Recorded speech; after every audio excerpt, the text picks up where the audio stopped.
أفلح من صلى على محمد وآل محمد. اللهم صل على محمد وآل محمد. أعوذ بالله من الشيطان الرجيم. بسم الله الرحمن الرحيم. إذا جاء نصر الله والفتح ورأيت الناس يدخلون في دين الله أفواجا فسبح بحمد ربك واستغفره إنه كان توابا. صدق الله العلي العظيم. Assalamu alaikum wa rahmatullahi wa barakatuh. Inshallah, today we will be analyzing whether or not it is okay to cry during the month of Muharram, because if you guys didn't know, during the month of Muharram, a very tragic event took place, and due to that tragic event, Shias especially began to cry.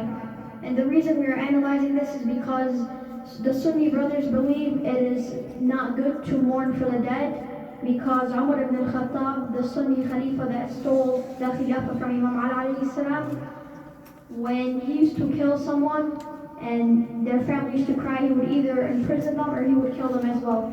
So inshallah, today we will be looking at riwayas about both Shia and Sunni crying. The first riwayah we want to look at is from the book Bihar al-Anwar. It says that one time Nabi Isa alayhi salam was walking by the plains of Karbala.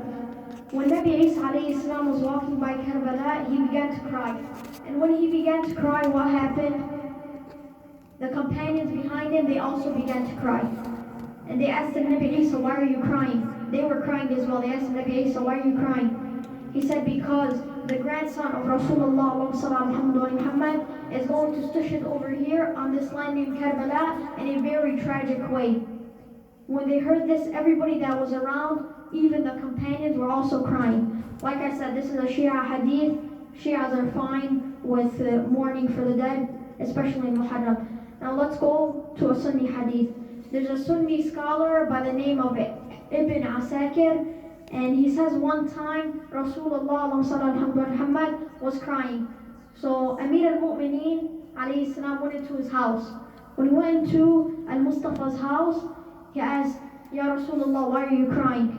If you guys didn't know, Imam Ali alayhi salam valued Rasulullah's life more than he valued his own. So Rasulullah's life was in front of Imam Ali alayhi salam's life. So if Rasulullah is mad, Imam Ali alayhi salam is also mad. So Imam Ali alayhi salam got angry. He said, Ya Rasulullah, why are you crying? Rasulullah said, Akhi Jibreel just came down on me and informed me that your son Hussien is going to die on a land named Karbala, and it's going to be in a very tragic way. When Imam Ali alayhi salam heard this, he also began to cry. And like I said, this is a Sunni riwayah, and they were crying. Now let's go back to Shia. There are riwayahs in a lot of books. This is not only in one book. In a lot of books that say that Imam Zayn al-Abidin alayhi salam cried about Imam Husayn alayhi salam for over 30 years. And when he used to be questioned, why are you crying about Sayyid al-Shuhada for this long? Like I said, 30 years. He would say Nabi Yaqub alayhi salam was crying about his son so much that he became blind. And he knew, he had a feeling that his son was still alive. He was still crying. Like I said, that's a Shia hadith. Let's go back to the Sunni hadith. There was one time Imam Ja'far as-Sadiq alayhi salam told somebody, can you read me some nice poetry, something nice? That person decided to read poetry about Imam Hussein alayhi salam. When that person read about Imam Hussein alayhi salam, as-Sadiq began to cry. When as-Sadiq began to cry, the companions behind him also began to cry. The whole room was all shook.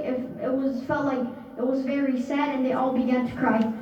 Now, it should be an obligation on us to cry during Muharram, especially because it's the saddest month in the Islamic calendar. What I'm trying to say is, it should be an obligation. It's haram alayna not to cry for Ahlul Bayt, because we follow them, and we got to keep the message alive. Because if we, let's say, this generation doesn't continue the message of Islam, the message of the Ahlul Bayt, the message of Muharram, what's going to happen? The next generation, they're not going to know what Ashura is, they're not going to know what Islam is. So alayna, keep Islam alive.